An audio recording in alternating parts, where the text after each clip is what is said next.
Hi everyone, this is Deepika. Welcome back. I hope कि आप सभी बहुत अच्छे होंगे। एक बार फिर से स्वागत है स्टडी विद कंफर्ट में। आज के सेशन में हम लोग बहुत ही शॉर्ट में स्टेट एंड नेशन के बीच में डिफरेंस समझने की कोशिश करेंगे कि दोनों के बीच में क्या डिफरेंस है।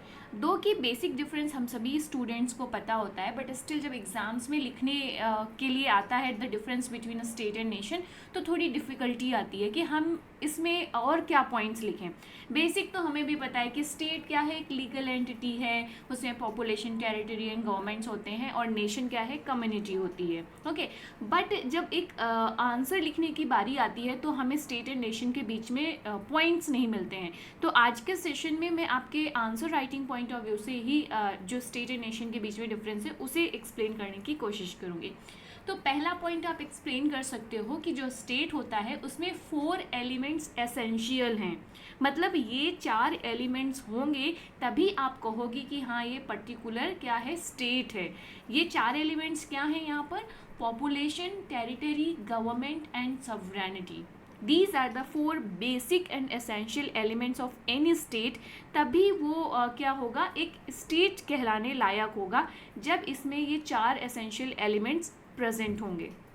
ओके, पर्टिकुलर कुछ पॉपुलेशन हो, एक पर्टिकुलर टेरिटरी हो, मतलब बॉर्डर्स होने चाहिए, फिर उस पॉपुलेशन और उस विद इन द बॉर्डर एक गवर्नमेंट होनी चाहिए जो उनको रूल करती हो, और उस गवर्नमेंट की सॉवरेनिटी होनी चाहिए। मतलब क्या है, वो अपने डिसीजंस ले सके, किसी और का इंटरफेरेंस ना हो वहाँ पर। ओके, जो वो गवर्नमेंट हो वो वहाँ पर डिसीजन लेगी, और जो पीपल्स होंगे वहाँ पर वो वहाँ की पॉपुलेशन होगी। ओके, तो ये बेसिक एलिमेंट्स होने चाहिए।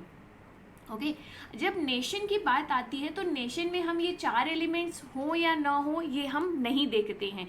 नेशन हम किसे कहते हैं? एक नेशन बेसिकली एक पर्टिकुलर कम्युनिटी होगी, ऑफ कोर्स वहाँ पे पॉपुलेशन होंगे। ओके, लेकिन वो किस बेस्ड पर हम देखते हैं नेशन को कि भाई हाँ शेयर्ड एथनिसिटी है। ओके, वहाँ की हिस्ट्री उनकी कॉमन रही है, ट्रेडिशंस उनके कॉमन है, एस्पिरेशंस कॉमन है, एक तरीके से एक सेंटिमेंट्स उनके कॉमन है, एक ब्रदरहुड की भावना है। ओके, तो बेसिकली वो क्या है, spiritually, emotionally and psychologically connected है। कॉमन या शेयर्ड लैंग्वेज हो सकती है उनकी, शेयर्ड कल्चर हो सकता है उनका। तो इस तरीके की कम्युनिटी को हम क्या कहते हैं, नेशन कहते हैं। यहाँ पर हम ये नहीं देख रहे हैं कि पर्टिकुलर पॉपुलेशन हो, पर्टिकुलर बॉर्डर्स हों। ओके, कई देशों के बॉर्डर्स तक ये कॉमन कम्युनिटी या जो नेशन जिसे हम कह रहे हैं वो फैली हो सकती है। एक एग्जांपल मैं आपको इसी जगह एक्सप्लेन करना चाहूँगी। जैसे कुर्दिश पीपल, आपने इनके बारे में सुना होगा। Okay, these are the ethnic people, Kurdish people, जो कई सारे देशों में रहते हैं। ओके, इनकी शेयर्ड एथनिसिटी है, शेयर्ड लैंग्वेज है, शेयर्ड कल्चर एंड ट्रेडिशन है। ओके, जैसे कुर्दिश पीपल आपके टर्की में भी पाए जाएंगे, ईरान में भी, इराक में भी, सीरिया में। तो ये जो कम्युनिटी है इसको मिलाकर ये अपने आप को नेशन बोल सकते हैं। ओके, क्योंकि इनकी अपनी लैंग्वेज, कल्चरल आइडेंटिटी है। ओके, बट कुर्दिश पीपल का कोई अपना इंडिपेंडेंट स्टेट नहीं है। ये एग्जाम्पल मैंने इसलिए लिया है, स्ट्रेटेजिकली लिया है यहाँ पर, क्योंकि कुर्दिश पीपल आपने देखा होगा कि डिमांड करते रहते हैं कि हमारा एक इंडिपेंडेंट स्टेट बनाया जाए कुर्दिश पीपल का, कुर्दिस्तान या कुछ भी ऐसे जो इनकी डिमांड रहती है। तो ये जियोपॉलिटिकल इशू में हम लोग कुर्दिश पीपल के बारे में पढ़ते हैं इंटरनेशनल रिलेशन में। तो आई होप कि आपने ये सुना होगा, अगर नहीं सुना होगा तो ये कुर्दिश पीपल है जो मिडिल ईस्ट की कई सारी कंट्रीज़ में रहते हैं, और इनकी अपनी कॉमन लैंग्वेज है, कल्चरल इनकी शेयर्ड आइडेंटिटी है। तो ये कहते हैं कि हम कुर्दिश पीपल चाहते हैं कि हमारा एक अपना देश बनाया जाए, इंडिपेंडेंट देश। ओके, तो इन कुर्दिश पीपल की कम्युनिटी को आप नेशन कह सकते हो। तो यहाँ पर इनका कोई पर्टिकुलर बॉर्डर नहीं है, कोई गवर्नमेंट नहीं है इंडिपेंडेंट इनकी अपनी। ओके, जो हम ये 4 एसेंशियल एलिमेंट्स देख रहे हैं यहाँ पर, इनकी सॉवरेनिटी नहीं है कि मतलब ये सुप्रीम डिसीजन ले सके। भाई गवर्नमेंट होगी तभी तो सॉवरेनिटी होगी। तो ये हो गया नेशन का एग्जाम्पल। इसी तरीके से ये तो हो गया कि कम्युनिटी जो कई सारे देशों में रह रही है। कई बार क्या होता है कि एक ही देश में कई सारे नेशन पाए जाते हैं, मल्टीपल नेशंस पाए जाते हैं एक ही स्टेट में।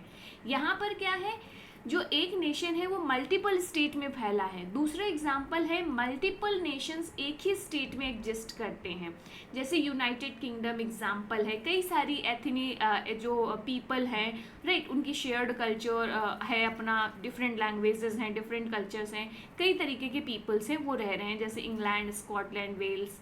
ओके, इसके बाद से और भी बहुत सारी कंट्रीज़ हैं, और कनाडा इसका बहुत अच्छा एग्जाम्पल हो सकता है, जो एक ही स्टेट पे मल्टीपल नेशंस रह रहे हैं। ओके, तो ये एग्जाम्पल है आपको समझाने के लिए। तो अगर हम इस पॉइंट के हिसाब से डिफरेंस देखें, जो हमने अभी पॉइंट डिस्कस कर रहे हैं, तो जो नेशन है ये कल्चरल एंड सोशल एस्पेक्ट पे फोकस करता है, जो क्रिएट करता है सेंस ऑफ शेयर्ड आइडेंटिटी। और ये शेयर्ड आइडेंटिटी लैंग्वेज पे बेस्ड हो सकती है, कल्चर पे बेस्ड हो सकती है, ट्रेडिशन पे बेस्ड हो सकती है, कॉमन हिस्ट्री पे बेस्ड हो सकती है, किसी भी एस्पेक्ट पे बेस्ड हो सकती है। ओके, तो ये शेयर्ड आइडेंटिटी बहुत इंपॉर्टेंट एसेंशियल फीचर है नेशन का। ओके, अब एक स्टेट में ज़रूरी नहीं है कि शेयर्ड आइडेंटिटी हो, डिफरेंट आइडेंटिटी भी हो सकती है। ओके, डाइवर्स कल्चर्स भी हो सकते हैं, जैसे फॉर एग्जांपल इंडिया। अब इंडिया में क्या है, डिफरेंट पीपल्स, डिफरेंट रिलीजन के पीपल्स रह रहे हैं, डिफरेंट कल्चर के पीपल रह रहे हैं। ओके, स्टेट क्या है, वो फोकस करता है पॉलिटिकल एंड लीगल स्ट्रक्चर पे। तभी यहाँ पर हम बात कर रहे हैं 4 एसेंशियल एलिमेंट्स की, जिसमें हम बात करते हैं कि पॉपुलेशन हो, टेरिटरी हो, गवर्नमेंट हो, सॉवरेनिटी हो।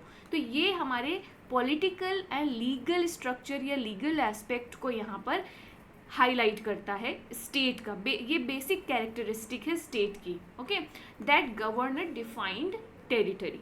एक डिफाइंड टेरिटरी बहुत इंपॉर्टेंट है। ओके, जो नेशन में कोई डिफाइंड टेरिटरी नहीं होती कि आपने ये बॉर्डर बना दिए कि ये पर्टिकुलर नेशन है। कई सारे देशों में फैला हो सकता है, और एक ही देश में कई सारे नेशन हो सकते हैं। Got it? तो ये बेसिक डिफरेंस आपको समझ में आया। मैंने काफ़ी एक्सप्लेन किया है ताकि ये आपकी अंडरस्टैंडिंग भी हो जाए, और जब आंसर लिखने के लिए आपको पॉइंट्स हों तो ये सारी चीज़ें आप लिख सको, एग्जाम्पल्स के साथ आप एक्सप्लेन कर सको, राइट। अब दूसरा पॉइंट यहाँ पर डिस्कस करते हैं स्टेट और नेशन को लेकर, कि जो ऑलरेडी मैंने डिस्कस किया कि जो स्टेट है ये लीगल एंटिटी है। लीगल एंटिटी कैसे है, क्योंकि यहाँ पर जो इसकी अपनी पॉपुलेशन है, अपनी टेरिटरी है, अपना गवर्नमेंट है, अपनी जो सवरेनिटी है वो है। सवरेनिटी आप समझते हो क्या है? Supreme power to make the decision. मतलब आप जो, जैसे मान लीजिए कोई, जैसे इंडिया है तो भारत सरकार या इंडियन गवर्नमेंट सवरेन गवर्नमेंट है, जो अपने डिसीजंस खुद ले रही है अपनी टेरिटरी से रिलेटेड, अपने पीपल से रिलेटेड, जो इनके अफेयर्स हैं। कोई और गवर्नमेंट यहाँ पर उनको क्या है, इंटरफेयर नहीं कर रही है। ओके, तो यहाँ पर ये स्टेट क्या है, लीगल एंटिटी है, और स्टेट रिस्पॉन्सिबल है अपने लोगों की सिक्योरिटी एंड वेलफेयर को लेकर, अपने टेरिटरी की सिक्योरिटी को लेकर, जिसे हम नेशनल सिक्योरिटी कहते हैं, राइट। तो ये हो गया हमारा लीगल एंटिटी। वहीं पर जो नेशन होता है, इसके लोग जो हैं वो क्या है, वो emotionally, spiritually and psychologically based on the language, based on the traditions, based on the ethnicity या बेस्ड ऑन द हिस्ट्री क्या है, यूनाइटेड है। ये लीगल एंटिटी नहीं है नेशन, कुल मिलाकर ये बात है। नेक्स्ट पॉइंट यहाँ पर डिस्कस करेंगे टेरिटरी। टेरिटरी जो है इसका, ये एक physical substance of the state है। ये सबसे बिग डिफरेंस है स्टेट एंड नेशन में। जो नेशन है इसका कोई physical substance of the state, जो टेरिटरी है वो नहीं होता है। नेशन का जो नेशन है, territory is not an essential part of the nation. Okay, nation can survive without a fixed territory. हमने बात करी कुर्दिश पीपल की। ओके, तो कुर्दिश पीपल अपने आप को एक नेशन कंसीडर करते हैं। इनके कोई फिक्स्ड टेरिटरी तो है नहीं कि इस पर्टिकुलर क्षेत्र में रह रहे हैं। कई सारे मिडिल ईस्ट के देशों में फैले हुए हैं। हमने अभी इस एग्जाम्पल में यहाँ पर देखा, टर्की, ईरान, इराक, सीरिया में। ओके, तो ये डिमांड भी कर रहे हैं कि हमको एक फिक्स्ड टेरिटरी बना दी जाए, जहाँ पर हम कुर्दिश पीपल अपना एक इंडिपेंडेंट स्टेट बना सकें और वहाँ पर रह सकें, ताकि हमारी अपनी पॉपुलेशन हो, हमारी अपनी टेरिटरी हो, हमारी अपनी गवर्नमेंट हो, और वो गवर्नमेंट सवरेन हो। तो चारों एसेंशियल एलिमेंट्स आ जाएंगे स्टेट के, तो ये अपने स्टेट बन जाएगा। अभी फ़िलहाल क्या है, नेशन के रूप में आप एक्सप्लेन कर सकते हो इसे। तो टेरिटरी जो फिजिकल सब्सटेंस होता है स्टेट का, जैसे इंडिया का मैप आप देखोगे तो फिक्स्ड टेरिटरी है इंडिया के मैप की, तो आप बोलोगे ना ये फिजिकल सब्सटेंस है टेरिटरी, इंडिया जो इंडिया है, भारत है, तो ये क्या हो गई, ये टेरिटरी इंडिया एक स्टेट हो गया, एक फिक्स्ड टेरिटरी हो गई। यही फिजिकल सब्सटेंस आपका नेशन में एब्सेंट रहता है। ओके, जैसे स्टेट एक लीगल ऑर्गेनाइजेशन है, लीगल एंटिटी है, उसी तरीके से ये पॉलिटिकल ऑर्गेनाइजेशन भी है।